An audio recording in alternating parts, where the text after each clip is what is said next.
华视总经理亲身开记者会说明，打击假消息是因公共集团的华视新闻有这个责任。为2019年3月，华视新闻针对民众的健康、秘书、生活、防疫等等错误的消息进行追踪甲调查，做出澄清甲报道，捌得到国内消费者权益报道这种肯定。因为国民党团要求华视甲台湾事实查核中心停止合作，若无者讲要删减甲冻结预算。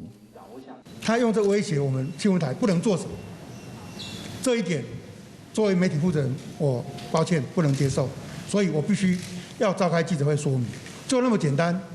他认为我是要挟，那请各位想一想，他先报复要挟，然后说反而是我威胁，不能捍卫我自己这新闻的核心价值，我的独立自主。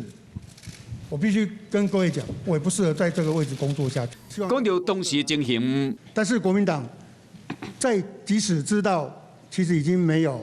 我们没有合作的这个事实的以后，他们还是坚持要去做，就是在立法院把这个预算的协商纳入讨论。这部分在这个情况下，所以我会跟国民党的党团说，这是新闻自由的一个底线，我们必须要跟社会说明。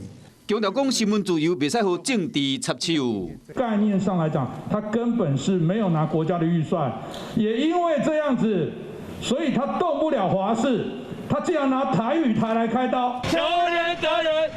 记者会结束后，有市议员参选人伫门口要求华视总经理辞职下台，嘛呼吁成立查核台湾事实查核中心的第三方独立的调查单位。也不新闻自由是媒体上爱基本的原则，这真正是袂使退让。